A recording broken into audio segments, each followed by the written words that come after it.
কয় যে নেতা বলা যাবে না। কেন? কয় যে ওই যে মানুষেরা বলে, স্লোগান দেয়, আমার নেতা, তোমার নেতা, অমুক তমুক হেন তেন, তো এগুলির সাথে নবীরে মিশানো এটা ঠিক না। আচ্ছা, নবীরে নেতা কব না, খবরটা কি? নবী কি হয় নেতা হবে, না হয় অনুসারী হবে, এর বাইরে তো কিছুই নাই। হয় ইমাম, না হয় মুক্তাদি। বাইরে কি? বাইরে তো নাই কিছু। সুতরাং নবী কি মুক্তাদি হবে? নবী কি অনুসারী হবে? নিশ্চয়ই হাজার বার নবী হচ্ছেন ইমাম, নবী হচ্ছেন নেতা। আমরা যখন আরবিতে বলি, ওনারা নিজেরাও আরবিতে বলেন, তখন কোনো আপত্তি হয় না। আল্লাহুম্মা সাল্লি আলা সাইয়্যিদিনা মুহাম্মদ। সাইয়্যিদিনা মানে হচ্ছে আমাদের লিডার, আমাদের নেতা।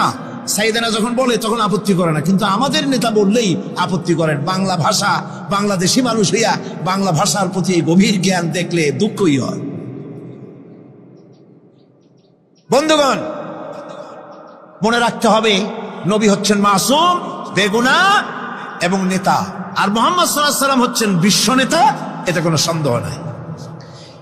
এই নবীর অনুসরণ করতে হবে। সিদ্দিকিন হচ্ছে সত্যকে যারা উদার, উন্মুক্ত, অকুণ্ঠ চিত্তে, দ্বিধাহীন ভাবে যারা গ্রহণ করেছে, এর বিপরীত যারা করেই নাই, তারাই হচ্ছেন সিদ্দিকিন। হযরতে, যেমন একটা দৃষ্টান্ত, হযরতে আবু বকর সিদ্দিক রাদিয়াল্লাহু তাআলা আনহু, মেরাজ থেকে হুজুর ফিরে এসেছেন সকালবেলায়, ফজরের নামাজ পড়ে বসেছেন কাবা শরীফে, তিনি বসে আছেন। তো তখন আবু জাহেল এসে বলছে, মুহাম্মদ সাল্লাল্লাহু আলাইহি ওয়াসাল্লাম, প্রত্যেক দিনই তো নতুন নতুন কথা কও, আজকে কোনো নতুন কথা আছে? হুজুর বললেন, হ্যাঁ নতুন কথা আছে। কি? বলে, এই তো শেষ রাত্রে জিবরাইল আসছিল, আমারে নিয়ে গেল বাইতুল মুকাদ্দাসে, জেরুজালেমে গিয়ে নামাজ পড়লাম, ওইখান থেকে মহাকাশ পাড়ি দিলাম, 7 আকাশ পাড়ি দিলাম, সিদরাতুল মুনতাহা গেলাম, আরশে আজিম ভ্রমণ করলাম, আল্লাহর সাথে কথা কইলাম, জান্নাত জাহান্নাম দেখলাম, তারপরে আবার এই আইসা নামাজ পড়িয়া তোমাদের সাথে কথা বলতেছি। আবু জাহেল কয় যে, খাইস, যাও, মাথা টাথা একটু ভালো ছিল, এখন তাও সর্বনাশ হয়ে গেছে। কয়, মুহাম্মদ সাল্লাল্লাহু আলাইহি ওয়াসাল্লাম, তুমি যা বললা এই কথাটা আমি কি হুবহু মানুষের কাছে বলবো? হুজুর বলছেন, অবশ্যই বলো গিয়ে। আবু জাহেল চিন্তা করলো, দিস ইজ দ্য মোমেন্ট, এটাই হলো আসল সুযোগ পেয়ে গেছে মানুষকে বিভ্রান্ত করার জন্য। সবার আগে ছুটে চললো হযরত আবু বকর রাদিয়াল্লাহু তাআলা আনহুর বাড়িতে, যে বলছেন, আবু বকর শুনেছ? বলে, কি? মুহাম্মদ সাল্লাল্লাহু আলাইহি ওয়াসাল্লাম এই রকমের কথা বললো, বেচারার মাথাটা যাও ভালো ছিল, শেষ। হুজুর বলছেন, আবু জাহেল, আমার রাসূল কি এরকম বলেছেন? আবু জাহেল বলছে, আমার নিজ কানে শুনে আসলাম, এখনো তিনি সেখানে বসা। হযরত আবু বকর বলেন, আবু জাহেল, আমার আল্লাহর নবী তিনি যদি এরকম কথা বলে থাকেন, তাহলে আমি কোনো সন্দেহ পোষণ করি না, অবশ্যই আল্লাহ রাব্বুল আলামিনের হাবিব যা বলেছেন তা সত্য। হযরত আবু বকর রাদিয়াল্লাহু তাআলা আনহু মসজিদে হারামে আসলেন, হুজুরকে জিজ্ঞেস করলেন, হুজুর, আবু জাহেল আমাকে এইসব কথা বললো, এগুলি কি ঠিক? হুজুর বললেন, হ্যাঁ। তিনি ঘটনা বয়ান করলেন। হযরত আবু বকর বললেন, হে রাসূল, আপনি যা বলেছেন সত্য বলেছেন, আপনার মেরাজ ঠিক হয়েছে, সঠিক হয়েছে, সন্দেহ নাই। হুজুর বলেন, আবু বকর, তুমি তো শুধু আবু বকর নাও, তুমি সিদ্দিক। সত্যকে যারা অকুণ্ঠ চিত্তে, অকুণ্ঠ চিত্তে, দ্বিধাহীন ভাবে যারা সত্যের সামনে মাথা নত করেছে, গ্রহণ করে নিয়েছে, দ্বিমত পোষণ করে নাই, কোন রকমের দুষ্ট বুদ্ধির আশ্রয় গ্রহণ করেনি, উল্টাপাল্টা করেনি, এই সমস্ত মানুষেরই হলো সিদ্দিক। সিদ্দিক, আর এদের দলকেই সিদ্দিকিন বলা হয়। তাহলে নবীয়িন, সিদ্দিকিন, এনারা হচ্ছেন নিয়ামত প্রাপ্ত। 3 নম্বরে হচ্ছে শুহাদা, সত্যকে যারা সত্যের সাক্ষী দিয়েছে, সত্যের সাক্ষ্যদাতা। সত্য হচ্ছে ইসলাম। সত্য কি? ইসলাম। সত্য হচ্ছে আল্লাহ, সত্য হচ্ছে নবী, সত্য হচ্ছে কোরআন, সত্য হচ্ছে হাদিস। এই মহাসত্যকে যারা স্বীকৃতি দিয়েছে, নিজেদের কথা দিয়ে, কাজ দিয়ে, ধন দিয়ে, সম্পদ দিয়ে, এমনকি নিজের জীবনটা এই রাস্তায় বিলিয়ে দিয়ে, মহাসত্যের চিরস্থায়ী সাক্ষী দিয়ে দুনিয়া থেকে যারা বিদায় হলেন, ওনারা হচ্ছেন শহীদ। এই শহীদদের মর্যাদা আল্লাহ রাব্বুল আলামিন এত বেশি মর্যাদা দান করেছেন। শহীদদের মর্যাদা আল্লাহ পাক দিয়েছেন, কিয়ামতের দিন শহীদদের কোনো বিচার করা হবে না, আল্লাহ রব্বুল আলামিন শহীদদেরকে বিনা বিচারে জান্নাত দিয়ে দিবেন। শহীদের বিশাল মর্যাদা, বিরাট মর্যাদা। এই শহীদ শাহাদাতের তামান্না প্রত্যেক মুসলমানের ভিতরে থাকতে হবে। হুজুর বলেছেন শহীদি মওতের যন্ত্রণা পিঁপড়ায় কাটার যন্ত্রণার চাইতে বেশি কিছু নয়। শাহাদাত হচ্ছে এপারে মওত আর ওপারে আল্লাহর সঙ্গে দেখা হয়ে যাবে। শহীদি মওত হচ্ছে আল্লাহর সঙ্গে দেখা করার একটা সেতু বন্ধন, একটি সেতু, একটি ব্রিজ, একটা পুল, একটা সাঁকো। এপারে দুনিয়া, ওপারে আল্লাহ পাকের সঙ্গে দেখা হবে। সুবহানাল্লাহ। ভাইরা, ইসলামের জন্য যারা জীবন দিলেন, যারা শাহাদাত বরণ করলেন, তারা জাতির সম্মানের পাত্র। সেই সম্মান, সেই মর্যাদা আল্লাহ রাব্বুল আলামিন শহীদদের প্রদান করেছেন। হযরত আব্দুল্লাহ জুলবাজাদাইন, যার কথা বুখারীতে লেখা হয়েছে, সুবহানাল্লাহ কোন যুবক মানুষ ইসলাম কবুল করেছেন। ইসলাম কবুল করতে গিয়ে বাড়ি ঘর জায়গা জমি কিছুই ছিল না। ছোট্ট অবস্থায় বাবা মারা গেছে, চাচার ঘরে লালিত পালিত হচ্ছিলেন। এরপরে রাসূলের প্রতি ঈমান আনবেন, চাচার ভয়তে পারেন না। হুজুর হিজরত করলেন। আব্দুল্লাহ, তার নাম ছিল আব্দুল উজ্জা। তিনি চলে গেলেন চাচার কাছে। চাচা গো, মুহাম্মদ সাল্লাল্লাহু আলাইহি ওয়াসাল্লাম আল্লাহর নবী, ব্যাপারে তোমার মত কি? তিনি বলেন আমারও তো তাই মনে হয়। যদি তাই মনে হয় তার উপর ঈমান আনবেন কিনা? চাচা বলে না, কখনো ঈমান আনবো না। ভাতিজা বলতেছেন, চাচাজি বছরের পর বছর ধরে অপেক্ষা করতেছিলাম, আমি আপনার অধীনে আছি বলে ইসলাম কবুল করতে পারি নাই। আমার ইচ্ছা ছিল আপনি আগে করবেন, তারপরে আপনাকে দেখা দেখি আমি করব। কিন্তু আপনি যখন ইসলাম কবুল করলেন না, আর করবেন না বলে যখন ঘোষণা দিলেন, আপনাকে উপস্থিত রেখে আমি ঘোষণা দিলাম লা ইলাহা ইল্লাল্লাহু মুহাম্মাদুর রাসূলুল্লাহ। চাচা বলছে, ভাতিজা এর পরিণাম জানো? কয় না, জানি না। এর পরিণাম হচ্ছে তুমি আমার বাড়িতে থাকো, আমার বাড়ি ছাড়তে হবে। বললেন রাজি আছি। উট ছাগল ভেড়া ঘোড়া যা দিছি ছাড়তে হবে, বলছে রাজি আছি। চাচা বলছে শুধু তাই নয়, পরনে যে লুঙ্গি আছে, গায়ে যে জামা আছে, তামার পয়সার লুঙ্গি জামা ছাড়তে হবে। ভাতিজা বলছে ঈমানের জন্য যা চাও সব ছাড়িয়ে দেব। জামা লুঙ্গি খুলে ফেলে দিয়ে দিলেন। হাদিস। তিনি চলে গেলেন মায়ের কাছে ওই অবস্থায়। মা এই যুবক ছেলেকে উলঙ্গ অবস্থায় দেখে দুই হাত দিয়ে নিজের চোখ চেপে ধরেছেন। বাবা, তোমার এই অবস্থা কেন? ছেলে বলছেন, মা ঈমান আনার কারণে আমার এই অবস্থা হয়েছে। মা বলে, বাবারে কি চাও আমার কাছে? আব্দুল উজ্জা বলছে, মা কিচ্ছু চাই না, একটুখানি কাপড় আমারে দাও, আমি বিশ্ব নবী মুহাম্মদ সাল্লাল্লাহু আলাইহি ওয়াসাল্লামের খেদমতে যেতে চাই। মায়ের কাছে পুরানা কম্বল ছিল, কম্বলটা তিনি দিয়ে দিলেন। হাজরাতে এখনো তো সে মুসলমান হয়নি, ওই কম্বলটা ছিঁড়ে নিয়ে দুই টুকরা করে কম্বলটা পরলেন, আদাটা তাতে করে হাঁটু ঢাকে না, আর একটা কোন রকম গায়ে দিলেন। এরপরে হেঁটে হেঁটে কষ্ট করে মদিনায় চলে গেলেন। মসজিদে নববীর ভিতরে ঢুকে দরজার কাছে বসা বিশ্বনবী জনাবে মুহাম্মদ রাসূলুল্লাহ সাল্লাল্লাহু আলাইহি ওয়াসাল্লাম মসজিদে নববীতে, যুবক, হাঁটুর উপরে কাপড়, মাথার চুল উস্কো খুস্কো চেহারা, ক্ষুধার্ত চেহারা। হুজুর জিজ্ঞেস করছেন, তুমি কে? তিনি বললেন, আমার নাম আব্দুল উজ্জা। তোমার এই অবস্থা কেন? তিনি বললেন, হুজুর ঈমান আনার জন্য বাড়ি ঘর জায়গা জমিন উট বাছুর সব হারাইছি, এমনকি পরনের লুঙ্গিও আমারে দেয় নাই, মার কম্বলটা ছেড়ে এনেছি। নবীজি আসহাবে সুফফার ভিতরেই তাকে বসতে দিলেন, তাকে থাকতে দিলেন, আর বললেন তারে কোরআন শরীফ শিখাবা। আব্দুল উজ্জাকে হুজুর বললেন, তোমার নাম উজ্জা নয়, তোমার নাম আব্দুল্লাহ। হাদিস শরীফে এসেছে আল্লাহর কাছে দুইটা নাম বেশি প্রিয়, একটা হচ্ছে আব্দুল্লাহ আর একটা হচ্ছে আব্দুর রহমান। মুসলমান হলেন। এরপরে আসহাবে সুফফার মধ্যে বসে আছেন, কোরআন শরীফ জোরে জোরে তেলাওয়াত করেন।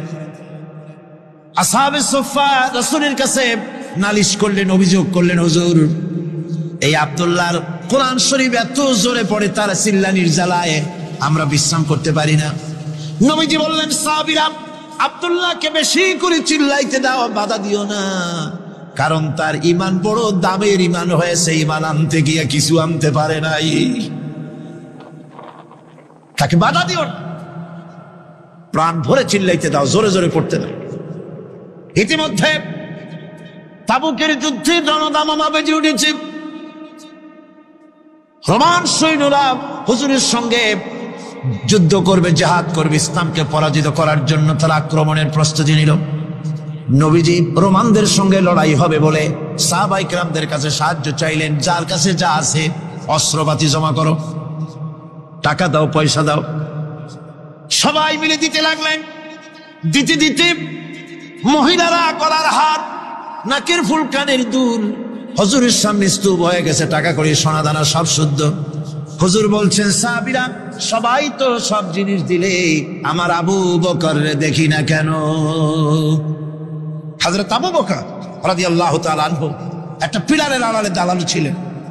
হুজুরের ডাক শুনে তিনি আসলেন, হাতে ছোট্ট একটা থলি, চোখে পানি।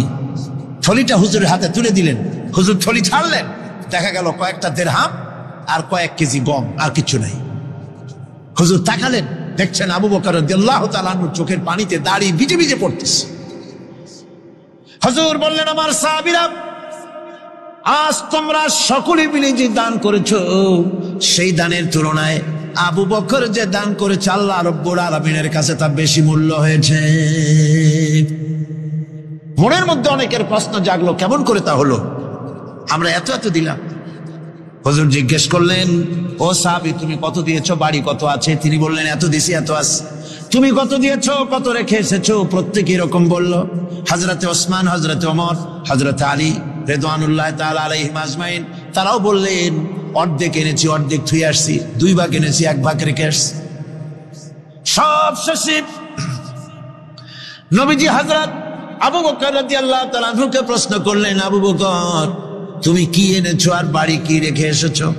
হযরত আবু বকর বলেন, ইয়া রাসূলুল্লাহ, ইয়া হাবিবাল্লাহ, আমার বাড়িতে জাগতিক সম্পদ বলতে যা বুঝায় সবটুকু এনে নবীজির কদম মোবারকে দান করে দিয়েছি।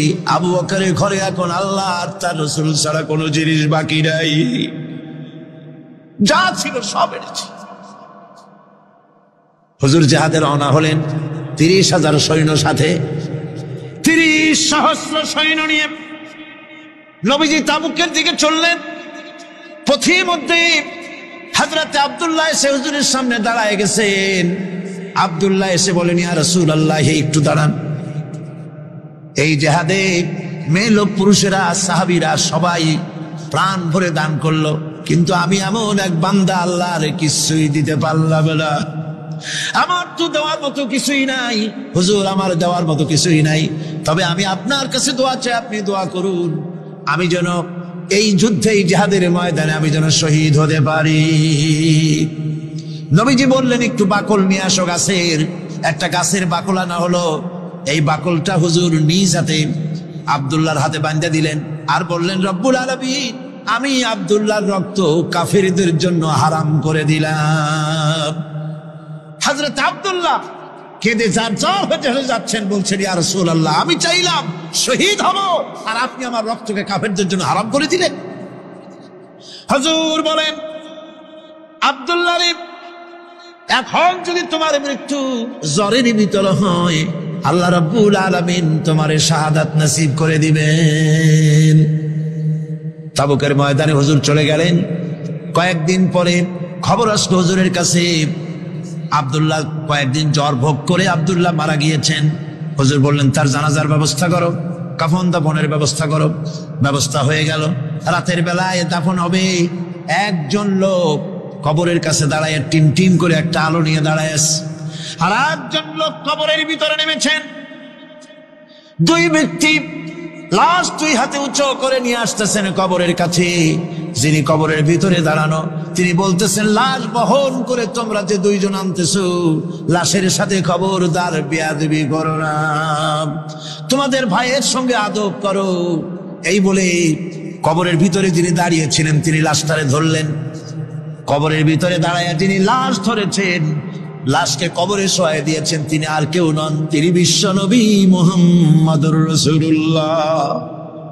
নিজের হাতে হযরত আব্দুল্লাহকে শোয়াই দিলেন। লাশ বহন করে যে দুইজন আনলেন, তার একজন হলেন হযরত আবু বকর আর একজন হযরত ওমর রাদিয়াল্লাহু তাআলা আনহুমা। আর আলো নিয়ে যিনি দাঁড়িয়েছেন, টিম টিম করে জ্বলতেছেন, তিনি হযরত বেলাল। কবরের ভিতরে হযরত আব্দুল্লাহকে শুইয়ে দিয়ে উপরে মাটি দিয়ে নবীজি কবরের দুই দিকে হাত দিয়া আল্লাহ রাব্বুল আলামিনের দরবারে ফরিয়াদ তুললেন, রব্বুল আলামিন, আমি আজকে সন্ধ্যা পর্যন্ত এই আব্দুল্লাহর প্রতি রাজি ছিলাম, খুশি ছিলাম। আল্লাহ গো, তুমি আব্দুল্লাহর প্রতি রাজি হয়ে যাও। হযরত ইবনে মাসউদ রাদিয়াল্লাহু তাআলা আনহু পাশে দাঁড়ানো ছিলেন, চিৎকার দিয়ে কেঁদে কেঁদে বললেন, আয় আল্লাহ তাআলা, এই কবরের ভিতরে আজকে আব্দুল্লাহ লাশটা না হইয়া যদি আমার লাশ হতো, আমার ভাগ্যটা খুলে যেত। এই জমিনটা এত ভালোবাসলেন, এত মামলা মকদ্দমা করলেন, এই জমিনের এক ইঞ্চিও খেতে পারবেন না, বরং মরে দেখেন জমিন হা করে আপনাকে গিলে ফেলে দেবে। আপনার হাড্ডি গুড্ডি গুস্ত সুদ্ধা মিশে যাবে এই মাটিতে। সূর্যের আলোর ঝলকানি চলে গেছে, আলোর তীব্রতা আর নাই।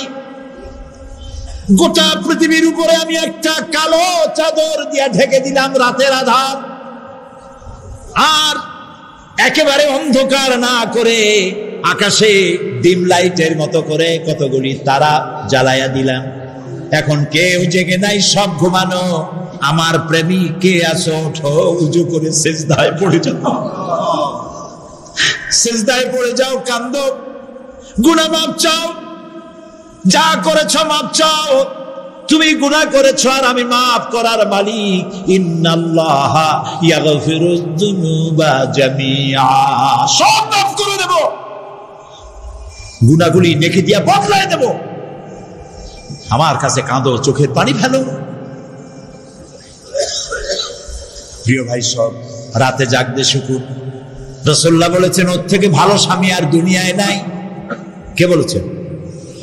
রাসূলুল্লাহ বলেছেন, ওর থেকে ভালো স্বামী আর দুনিয়ায় নাই, যে গভীর রাত্রে নিজে জেগে তাহাজ্জুদের রুজু করে নিজের বউরে উঠায়, বউ উঠতে চায় না, পানি এনে বউর মুখের উপরে ছিটায় দেয়, ওঠো বিবি, একসাথে তাহাজ্জুদের নামাজ পড়ি।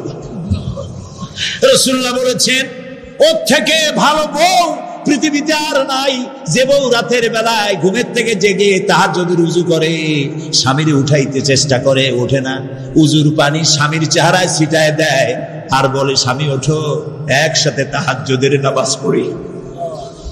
এই পৃথিবীতে আমাদের ভালোবাসা যেন শেষ না হয়, এক জান্নাতে যেন থাকতে পারে। কাঁদো, ওঠো।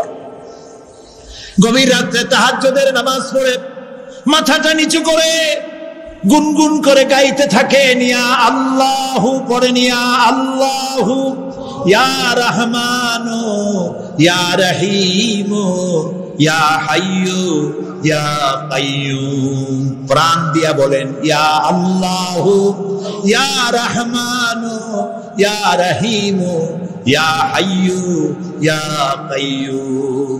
ইয়া আল্লাহু, ইয়া রহমানু, ইয়া রহিমু, ইয়া হাইয়ু, ইয়া কাইয়ুম। তাহাজ্জুদের নামাজ পড়ে এভাবে আল্লাহরে ডাকে দেখেন, চোখ দিয়া পানির বন্যা নেমে আসে, যদি ঈমান একটুও থাকে। এই কান্না, নবীজি বলেছেন, জাহান্নামের ভয়তে আমার সাথে না ভরমানি করেছে, এই শরমে পড়ে বান্দা যখন চোখ দিয়া পানি ছেড়ে দেয়, ওই চোখের পানি নাকের অর্ধেক আসতে না আসতে আমি আমার বান্দারে মাফ করে দেই। আল্লাহু আকবার। আল্লাহ আমাদের কান্দার তৌফিক দাও, তাহাজ্জুদ পড়ার তৌফিক দাও। পাঁচ ওয়াক্ত নামাজ পড়ার তৌফিক দাও, তোমাকে ভয় করার তৌফিক দাও, তোমার ভয় আর মহব্বত দিয়ে কলিজা ভরে দাও, তোমার রাসূলুল্লাহর মহব্বত দিয়ে আমাদেরকে পাগল বানায় দাও। যিনি রিসিভ করবেন, যার সাহায্যের কাঙ্গাল, বদামল করে তার শত্রু বানায় রাখছি, বন্ধু বানাইতে পারি না, তাহলে কি জবাব হবে কিয়ামতে? কি হবে কবরে? কি হবে উপায়? এই জন্যে প্রিয় ভাইয়েরা আমার, দুনিয়ার সঙ্গে মহব্বত কমায় দিয়া আখিরাতের মহব্বত বেশি করে করতে হবে। আর দুনিয়ায় যতদিন বেঁচে আছি ততদিন নেক আমল করে মানুষের সাথে সদাচরণ করতে হবে। আল্লাহ তাআলা বলেছেন, লাইসাল বিররা আন তুওয়াল্লু ওয়াজুহাকুম কিবালাল মাশরিকি ওয়াল মাগরিবি ওয়ালাকিন্নাল বিররা মান আমানা বিল্লাহি ওয়াল ইয়াউমিল আখির। পূর্ব এবং পশ্চিমে কতবার তুমি মাথা ঝুঁকাইছো, এটাই কিন্তু তোমার জন্য কল্যাণ। এর মধ্যে কল্যাণ নিহিত নয়। তার মানে কি? আপনি কত সেজদা আল্লাহরে দিলেন, কত মানুষ তো আছে সেজদা দিতে দিতে কপালে কালো দাগ হয়ে গেছে, আছে না? কিন্তু মিথ্যা ছাড়েন। কিয়ামতের দিন, বুখারী শরীফের হাদিস, আল্লাহ পাকের নবী বলেছেন, কিয়ামতের দিন সর্বপ্রথম আল্লাহ জিজ্ঞেস করবেন, বান্দা নামাজ পড়ছো কিনা? প্রথম প্রশ্ন কি? বলেন, প্রথম প্রশ্ন কি? যার নামাজ কবুল, তার সমস্ত নেক আমল মঞ্জুর। যার নামাজ কবুল হবে না, কোনোটাই মঞ্জুর হবে না। কথা বুঝতে পেরেছেন? নামাজ সঠিকভাবে আদায় করতে হবে। নবী করিম সাল্লাল্লাহু আলাইহি ওয়াসাল্লাম ইন্তেকালের 5 দিন আগে থেকে জ্বরাক্রান্ত হলেন, রোগাক্রান্ত হলেন, জ্বরে আর মাথার যন্ত্রণায় অস্থির হয়ে যেতে লাগলেন, বেহুশ হন, আবার হুশ হন। যেদিন তিনি ইন্তেকাল করবেন তার আগের দিনেও তিনি জোহরের নামাজ পড়ার জন্য সাহাবীদের কাঁধের উপরে ভর দিয়ে নামাজ পড়তে গেছেন। পা উঁচু করে নিতে পারেন নাই, পা টেনে টেনে নিয়েছেন। তিনি সেখানে খুতবা দিলেন, বললেন, ও আমার উম্মতেরা, এই পৃথিবীতে আল্লাহ রাব্বুল আলামিন তার এক বান্দাকে পৃথিবীর সব জাগতিক সম্পদ দিতে চেয়েছিলেন, কিন্তু সেই বান্দা সব জাগতিক সম্পদকে উপেক্ষা করে আল্লাহর সঙ্গে দিদার করা বেশি পছন্দ করেছেন। কেউ কিছুই বুঝলো না। হযরত আবু বকর রাদিয়াল্লাহু তাআলা আনহু খুব কাঁদতে লাগলেন। তিনি বুঝতে পেরেছেন যে এই পৃথিবীতে সমস্ত সম্পদ দিতে চেয়েছিলেন আল্লাহ যাকে, তার নাম বিশ্বনবী। তিনি সবগুলি উপেক্ষা করে আল্লাহর সঙ্গে দিদার করা বেশি পছন্দ করেছেন। আমরা অতি তাড়াতাড়ি নবীজি থেকে নবীর এতিম হয়ে যাব। পরের দিন ঈশার নামাজের রক্ত হলো, আজান হয়ে গেল, মসজিদে মুসল্লিরা ভরে গেছে, সাহাবায়ে কেরাম সব এসে গেছেন। হুজুরের জন্য বহুক্ষণ অপেক্ষা করার পর হযরতে আবু বকর রাদিয়াল্লাহু তাআলা আনহু তিনি ইমামতির জায়গায় দাঁড়ায় গেছেন। নবীজি বেহুশ অবস্থায় ছিলেন ঘরের মধ্যে। হুশ আসার পর তিনি হযরত আয়েশাকে বললেন, আয়েশা, মসজিদে নববীতে এখন কি হতেছে? তিনি বললেন, নামাজ হচ্ছে। লোকেরা আপনার অপেক্ষা করেছে, কিন্তু আপনাকে না পাইয়া দীর্ঘক্ষণ অপেক্ষা করার পর আপনাকে না পেয়ে আমার বাবার ইমামতিতে তারা নামাজ পড়তেছে, কিন্তু মুসল্লিদের মধ্যে কান্নার রোল পড়ে গিয়েছে। তাদের ধারণা হয়েছে নবীজির জায়নামাজে যখন হযরত আবু বকর দাঁড়ায় গেছে, নবীজির পিছনে নামাজ পড়া আর আমাদের কিসমতে হবে না। নবীজি বলছেন, আয়েশা রে, মসজিদে নববীর দিকের দরজাটা খুলে দাও, আমি নামাজের দৃশ্য দেখতে চাই। দরজা খুলে দেওয়া হলো। নবীজি কোন রকম মাথা উঁচু করে মসজিদে নববীতে নামাজের দৃশ্য নিজে অবলোকন করে আবার শুয়ে পড়লেন। হযরত আয়েশা লক্ষ্য করে দেখেন নবীজির চোখের পানি দিয়ে কোনা দিয়া পানি বেয়ে বেয়ে পড়ছে। হযরত আয়েশা প্রশ্ন করলেন, ইয়া রাসূলুল্লাহ, নামাজের দৃশ্য দেখি কাঁদছেন কেন? হুজুর বলেন, আয়েশা রে, এটা কোনো দুঃখের পানি নয়, আমি কাঁদতেছি এই জন্যে, এই নামাজের জামাত কায়েমের জন্য তাইফের ময়দানে অনেক রক্ত ঝরেছে, আবার উহুদের ময়দানে দান দান শহীদ হয়েছে, সাহাবায়ে কেরাম জীবন দিয়েছে। আজ আমি দেখতে পেলাম আমার উম্মতেরা জামাতে নামাজ পড়ছে। আমার ধারণা হলো ভবিষ্যতে কিয়ামত পর্যন্ত আমার উম্মতেরা এইভাবে জামাত বন্দী হয়ে নামাজ আদায় করবে। নবীজি আবার ব্যবসায় বললেন, মসজিদে নববী থেকে আজ আর কেউ বাড়ি যায় না, সবাই কান্দে। আজ রাত বোধহয় নবীজি কাটাবেন না। মেয়েরা কাঁদতেছে, সাহাবায়ে কেরাম কাঁদতেছেন, আজওয়াজে মুতাহারাত তারা কাঁদতেছেন। নবীজির আবার হুঁশ হলো, তাকায় দেখেন ঘরের মধ্যে কান্নাকাটি, মসজিদে নববীতে কান্নাকাটি। সব থেকে বেশি কাঁদতেছেন মা ফাতেমা। নবীজি হযরত ফাতেমার কান্না দেখে ইশারা করলেন, কাছে আয়। হযরত ফাতেমা রাসূলের কাছে গেলেন। নবীজি কানে কানে কি যেন বললেন, কান্নাটা বন্ধ হয়ে গেল। হযরত আয়েশা জিজ্ঞেস করলেন, মা তোমার আব্বা তোমার কানে কি বললো আর কান্না বন্ধ হয়ে গেল? হযরত ফাতেমা বলে, আম্মাজি আমার আব্বা আমাকে বললেন, মা ফাতিমা তোমার কান্না আমার বরদাস্ত হয় না, কেঁদো না। আমি মৃত্যুর পরে সকলের আগে তোমার সাথে আমার দেখা হয়ে যাবে। হযরত ফাতেমা বলছেন, আম্মাজি আমি বুঝতে পেরেছি আমার আব্বার এই কথার অর্থ কি। নবীজির ইন্তেকালের পরে আত্মীয় স্বজনের মধ্যে সবার আগে আমার মৃত্যু হবে, আর আমার পিতার সাথে আমি মিলিত হতে পারবো। রাত যখন শেষ হয়ে এলো,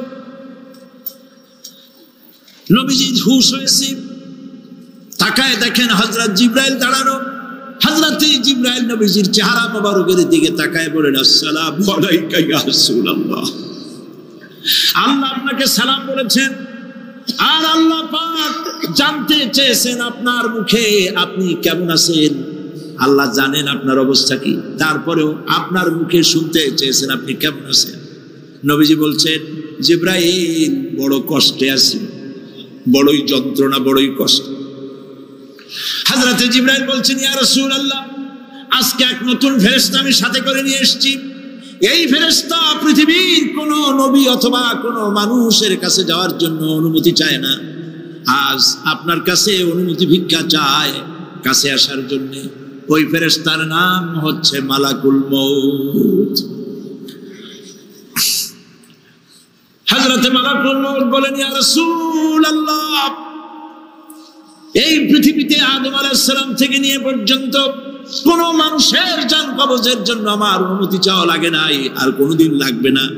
আজ আমি আসার সময় আল্লাহ বলেছেন আপনার জান কবজের জন্য আমি যেন আপনার কাছে অনুমতি ভিক্ষা চাই। নবীজি বলছেন, আমি যদি অনুমতি না দেই তো কি হবে? হযরত মালাকুল মউত বলছেন, ইয়া রাসূলুল্লাহ অনুমতি যদি না দেন আমি ফেরত চলে যাব, আমাকে সেভাবেই বলা হয়েছে। হযরত জিবরাইল বলেন, ইয়া রাসূলুল্লাহ আল্লাহ রাব্বুল আলামিন আপনার দিদারের ইন্তজার করতেছেন।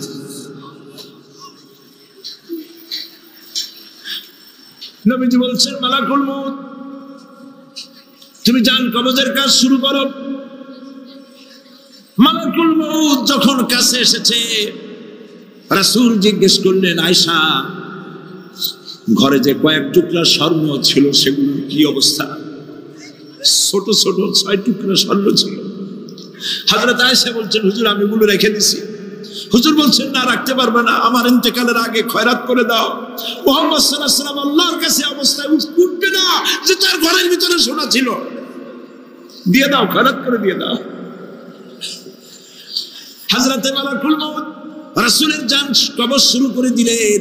রাসূলুল্লাহ জীবনের শেষ কথা বললেন, আসসালাত আসসালাত ওয়া মা বালাকাত আইমানুকুম। আমার উম্মতেরা বিদায় লগ্নে বলে গেলাম, নামাজ নামাজ নামাজ ছেড়ে দিও না। নবী করিম সাল্লাল্লাহু আলাইহি ওয়াসাল্লাম বলেছেন, মানুষের সাথে যদি হাসি মুখে কথা বলো একটা সদকা দেওয়ার সমান সওয়াব হয়ে যাবে। মানুষকে ভালোবাসো, গরিবদের ভালোবাসো, তাদের অর্থ করি দাও, পয়সা করি দাও, তোমার যা আছে দিতে থাকো। কুয়ার পানি যত উঠাবেন তত কুয়ার পানি ভালো থাকবে, আর পানি উঠাবেন না কুয়ার পানি পচে যাবে। এই জন্য আল্লাহর রাস্তায় পয়সা যত ইনকাম হচ্ছে খরচ করতে থাকেন, আল্লাহ পাক দিতে থাকবেন। আল্লাহ পাক বলেছেন যে সদকার মালকে আল্লাহ বৃদ্ধি করে দেন, আর দান সদকা যারা করে না, যাকাত দেয় না, তাদের মালকে আল্লাহ ধ্বংস করে দেন, হালাক করে দেন। এগুলোর দাম নাই, অশান্তি বাড়বে। বউ কথা শুনবে না, সন্তানাদি কথা শুনবে না, মামলা মোকদ্দমা, অশান্তি আর অশান্তি। আর আল্লাহর পথে থাকুন, আল্লাহ শান্তি বাড়ায় দেবেন। আমরা বলি আমিন। প্রিয় ভাই সব, আমি কিছু আলোচনা আজকে আল্লাহ পাক যা করাইছেন এগুলি যেন আল্লাহ আমারে আমল করার তৌফিক দেন। আমি মাঝে মধ্যে ভয় পাই, একদিন তো এই খবর নিশ্চয়ই হবে যে সাইদি বিদায় হয়ে গেছে। সেদিন খালি হাতে যেন আল্লাহর কাছে না যাই, আমি যেন আসামি না হই যে আমি যা বলছি মানুষকে 40 বছর একটানা যা বললাম আমি নিজে আমল করতে পারি নাই।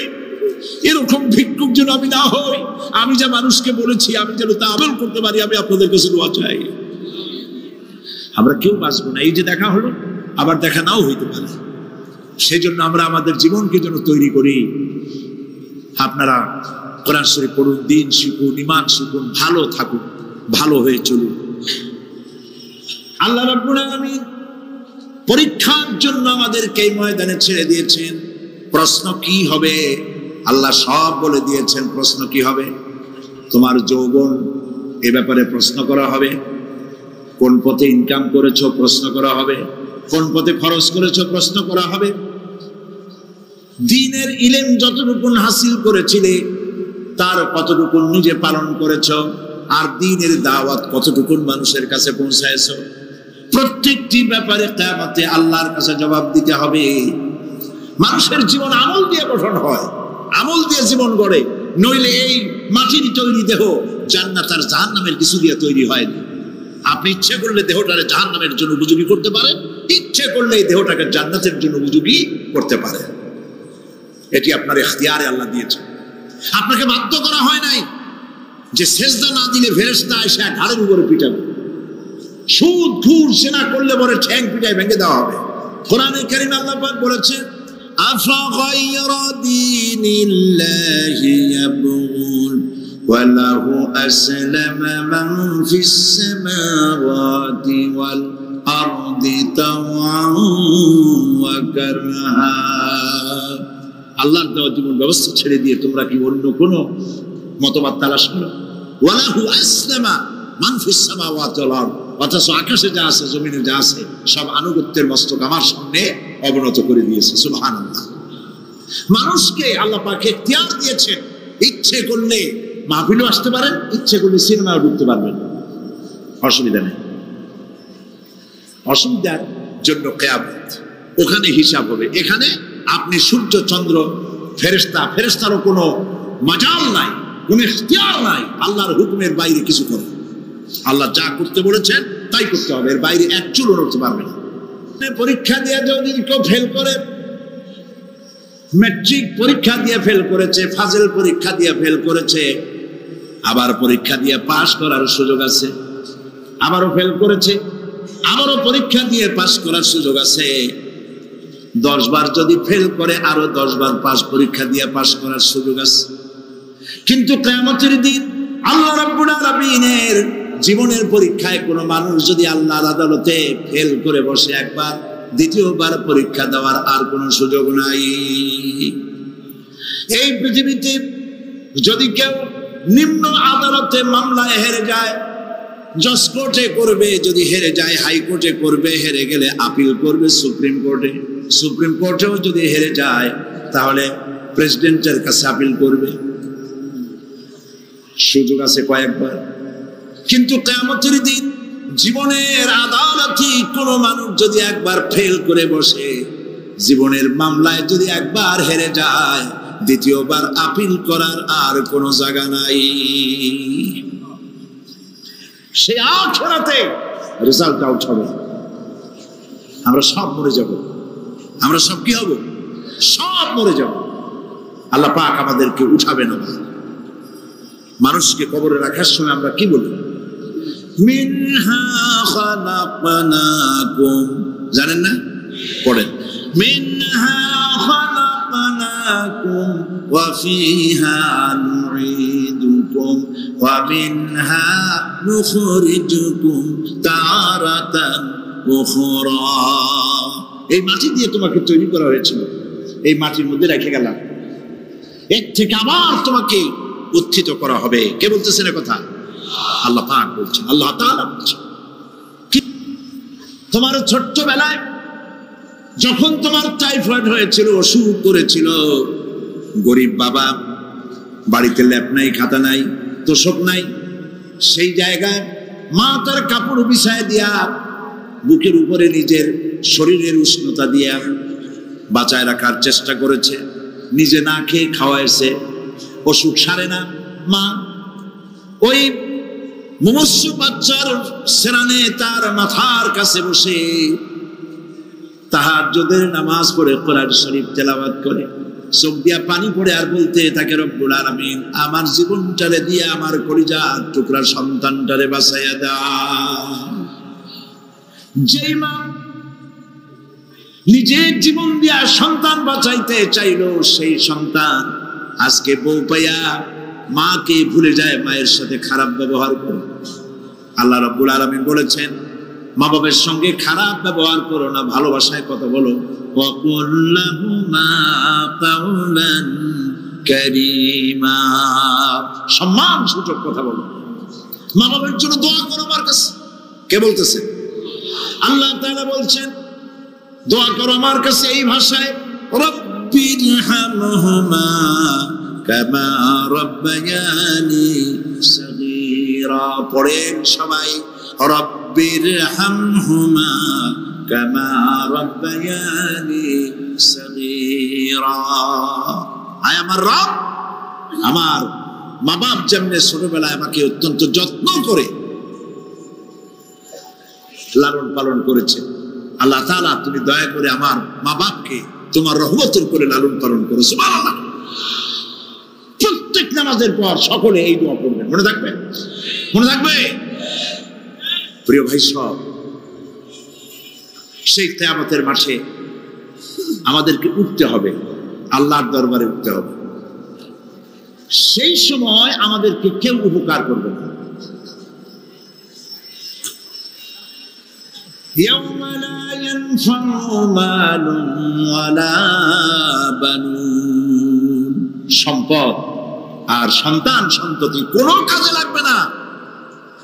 মা তার সন্তানকে চিনবে না, সন্তান তার মাকে চিনবে না, বাপ তার সন্তানকে চিনবে না, কেউ কাউকে পরিচয় দিবে না। কি মারাত্মক অবস্থা! মানুষ চরম অসহায় হয়ে যাবে। চতুর্দিকে ফেরেশতার আনাগোনা, সূর্য মাত্র 1 হাত উপরে, প্রচন্ড তাপ নিয়ে সূর্য অবস্থান নেবে, মাথার চাঁদি ফেটে গিয়ে গুনাহগারের মাথার মগজ গলে গলে পড়তে থাকবে। পিপাসার যন্ত্রণায় জিহ্বাটা ঝুলে কুকুরের মতো করে নাভিস্থল পর্যন্ত ঝুলে পড়বে। কেউ উপকার করবে, কেউ জিজ্ঞাবে। অনেক লোক আছে পীরের কাছে মুরিদ হয় আর মনে করে পীর সাহেব করে কিয়ামতে সুপারিশ করবে। অসম্ভব। আয়াতুল কুরসির মধ্যে আমরা পড়ি, মান যাল্লাযী ইয়াশফাউ ইনদাহু ইল্লা বিইজনিহি। কে আছে এমন, কার হিম্মত আছে আল্লাহ পাকের বিনা অনুমতিতে কথা বলে? সুবহানাল্লাহ বলে। কোথার পীর, কোথার খাজা বাবা হারায় যাবে। ইব্রাহিম আলাইহিস সালামের মতো পয়গম্বর কি মনে করো? আল্লাহর খলিল। ইব্রাহিম আলাইহিস সালাম আল্লাহর কি? আল্লাহর খলিল। আল্লাহর খলিল কিয়ামতের দিন বলবেন, আল্লাহ পাক, আয় আল্লাহ তাআলা, আমার বাপের কাছে আমার একটা ওয়াদা ছিল, আমি সুপারিশ করবো তার জন্য, তুমি দয়া করে আমার বাপকে জাহান্নাম থেকে ক্ষমা করো, আমি তার জন্য সুপারিশ করতেছি। আল্লাহ তাআলা বলবেন, ইব্রাহিম তোমার সুপারিশ মঞ্জুর হলো না। করিম সাল্লাল্লাহু আলাইহি ওয়াসাল্লামকে প্রশ্ন করা হয়েছে, হে রাসূল আপনার আব্বা আম্মার অবস্থা কি হবে? কথা কি শোনেন নাকি? আপনার আব্বা আম্মার অবস্থা কি হবে? নবী করিম সাল্লাল্লাহু আলাইহি ওয়াসাল্লাম বলেছেন, আমি আমার আব্বা আম্মার কোনো উপকারে আসব না। ইন্না লিল্লাহি ওয়া ইন্না ইলাইহি রাজিউন। সমস্ত মানুষ একসাথে ছিল হাসরের ময়দানে, হঠাৎ করে অর্ডার হয়ে যাবে, আনতাজুল ইয়াউমা আইয়ুহাল মুজরিমুন, হে অপরাধীর দলেরা আলাদা হয়ে যাও। ইন্না লিল্লাহ, আলাদা হয়ে যাও। সমস্ত মানুষ সেখানে খালি পায়ে উঠবে, কারো পায়ে জুতা নাই, স্যান্ডেল নেই, পরনে কোনো কাপড় নাই, গায়ে কোনো কাপড় নাই, মাথায় কোনো আবরণ নেই। হযরত আয়েশা সিদ্দিকা রাদিয়াল্লাহু তাআলা আনহা, তিনি নবী করিম সাল্লাল্লাহু আলাইহি ওয়াসাল্লামের কাছে কিয়ামতের এই বর্ণনা শুনে কাঁদতেছিলেন আর বলতেছিলেন, হে আল্লাহর রাসূল, কিয়ামতে সকলকে ভাবে উঠতে হবে, এমনকি আমাকেও। হুজুর বললেন প্রত্যেকটি মানুষকেই উলঙ্গিনী হয়ে উঠতে হবে। তিনি প্রশ্ন করলেন তখন কি শরম হবে না? নবী করিম সাল্লাল্লাহু আলাইহি ওয়াসাল্লাম বলছেন জাহান্নামের ভয়তে কেউ কারো দিকে তাকাবার সুযোগ পাবে না। সব উপরের দিকে তাকায় থাকবে আর বলবে আল্লাহ আমারে বাঁচাও, আল্লাহ আমারে রক্ষা করো। সমস্ত নবী আদম আলাইহিস সালাম থেকে শুরু করে ঈসা আলাইহিস সালাম পর্যন্ত সব নবী বলবেন নফসি নফসি, আল্লাহ আমারে বাঁচাও, আমাকে রক্ষা করো। কোথায় যাবে আপনার পিসাব? একমাত্র ব্যক্তি বিশ্ব নবী মুহাম্মদুর রাসূলুল্লাহ সাল্লাল্লাহু। মানুষেরা হয়রান হয়ে যাবে, আদম আলাইহিস সালামের কাছে যাবে, আবাল বাশার আপনি প্রথম মানুষ, আমরা বিপদে শেষ হয়ে গেছি, 50,000 বছর দাঁড়ায় আছি। কয় বছর দাঁড়ায় থাকতে হবে? কোথায় আছে? এই কোরআন শরীফ 50,000 সানা মিম্মা তাউদ্দুন। এই পৃথিবীতে গণনা করলে 12 মাসে 1 বছর, 12 বছরে 1 যুগ, এরকম করে করে 50,000 বছর পৃথিবীতে গুনলে যত বড় লম্বা হয়, বিচারের দিনটা এত বড় লম্বা হবে।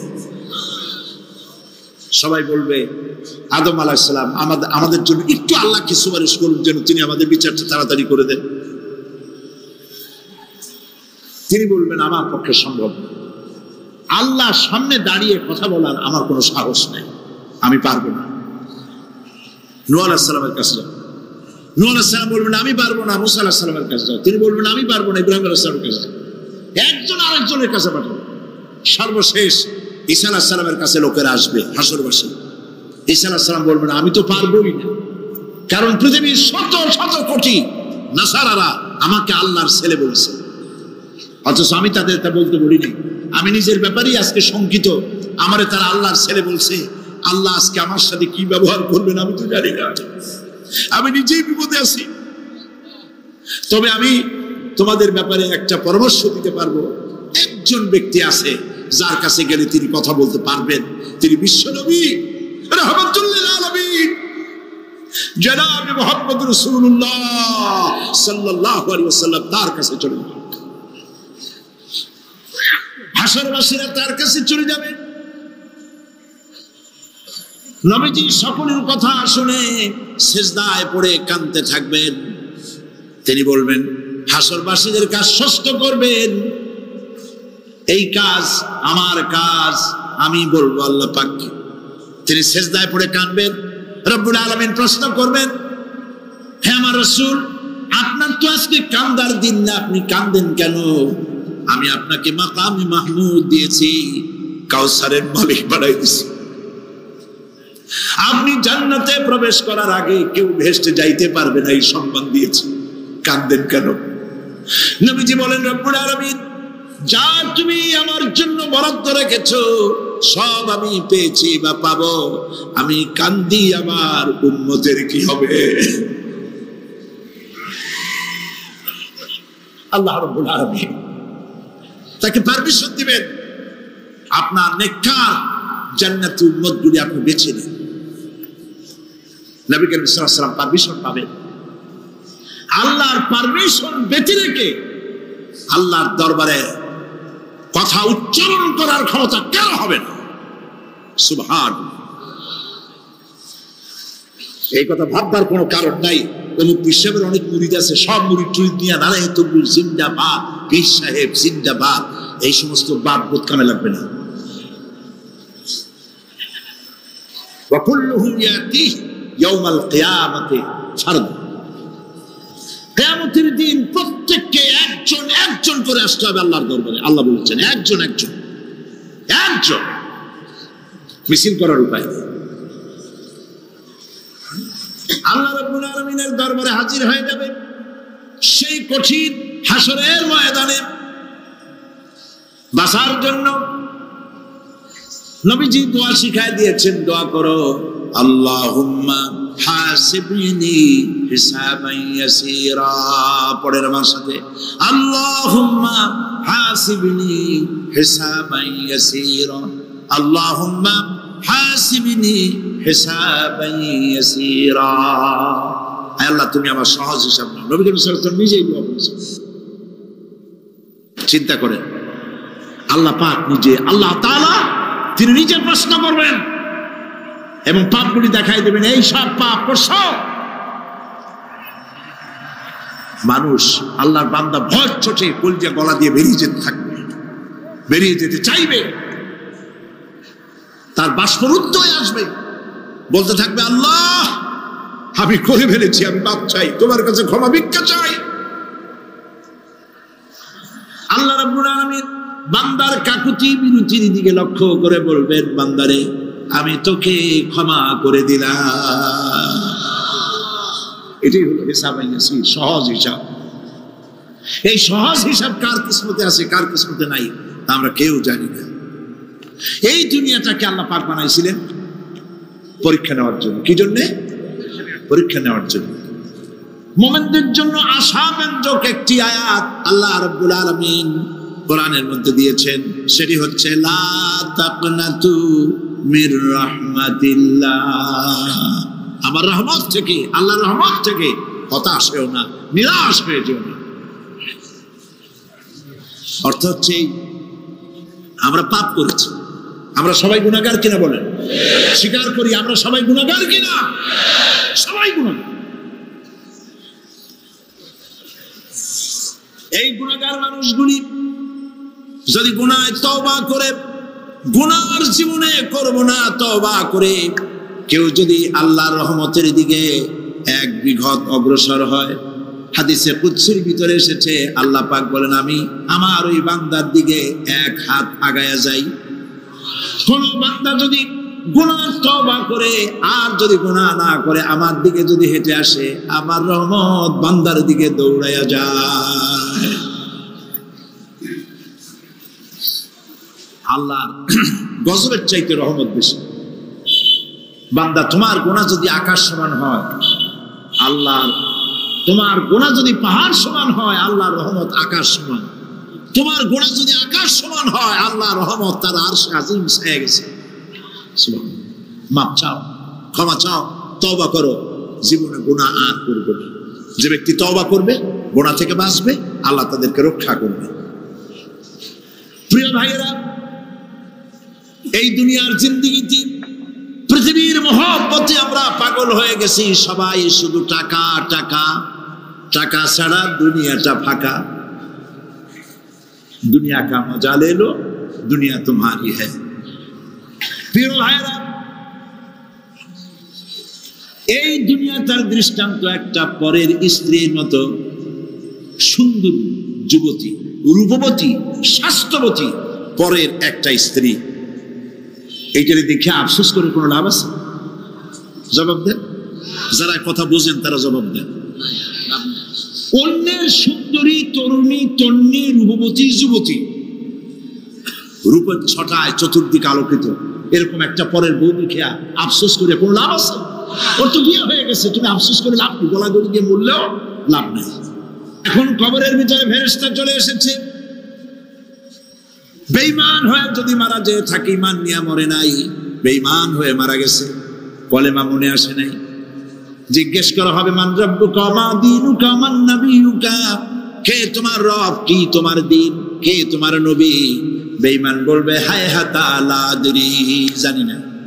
নাউযুবিল্লাহ, বলে নাউযুবিল্লাহ, জানি না। এখানে আপনি মুখস্থ করে গেলেই যে ওখানে জবাব দিতে পারবেন এমনটি হবে না। আমল করতে হবে, আমল তৈরি করতে হবে।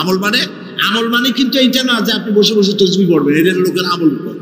যে লোকটা খুব আমলদার, খুব আমল করে। আমলের ইংরেজি হচ্ছে ওয়ার্ক, বাংলা হলো কাজ। তো কেউ বসে বসে কোনো কাজ নাই, তসবিহ টিপতেছে, এটা আমল হইল? আপনার সমস্ত কাজগুলি হতে হবে আল্লাহরে খুশি করার জন্য। দোকানদারি করবেন আল্লাহরে খুশি করার জন্য করবেন। আচ্ছা, ওখানে পরে আসতেছে। কবরের ভিতরে জবাব দেবে আমি কিছু জানি না। কিছুই যখন জানলো না, শাস্তি শুরু হয়ে যাবে। সিজ্জিনে তার রূহ রাখা হবে, এ মাটির দেহ মাটির সঙ্গে মিশে যাবে। কবরের মধ্যে কোনো প্রচন্ড শাস্তি, বা জাহান্নামের আগুন ইত্যাদি দিয়েছি, প্রচন্ড বড় শাস্তি হবে না, শাস্তি হবে। কবর আযাব, আযাবুল কবর হক, আযাবের কবর হবে, তবে জাহান্নামের শাস্তি মতো হবে না। আসামি কনভিক্টেড না হওয়া পর্যন্ত, বিচার না হওয়া পর্যন্ত যেমন ফালায় রাখে জেলখানার কোন রুমে বা হাজতখানায়, ওই রকম সিজিন নামক একটা জায়গা আছে, ওইখানে রেখে দেবে। শাস্তি হবে কিসের উপরে? রুহের উপরে।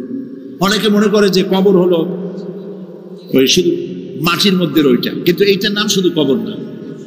মানুষের জীবনের 4টে স্তর। কয়টা স্তর?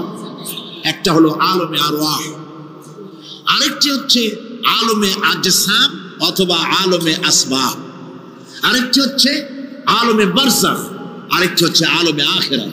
কয়টা হলো? 4টা। আলমে আরওয়াহ রূহের জগৎ, যেখান থেকে আমরা আসছি। আর আলমে আজসাম বা আলমে আসবাব হলো বস্তু জগৎ, যেখানে আমরা আছি। এরপরে মৃত্যু থেকে শুরু করে কিয়ামতের দিন পর্যন্ত যে সময়টা, এই সময়টার নাম হলো আলমে বারজাখ। বারজাখ শব্দের অর্থ হলো জবনিকা, পর্দা, স্ক্রিন, একটা পর্দার আড়ালে নিয়ে যাওয়া হবে। এরপর হবে আলমে আখিরাত, যেখানে জবাবদিহির জন্য সকলকে উঠতে হবে।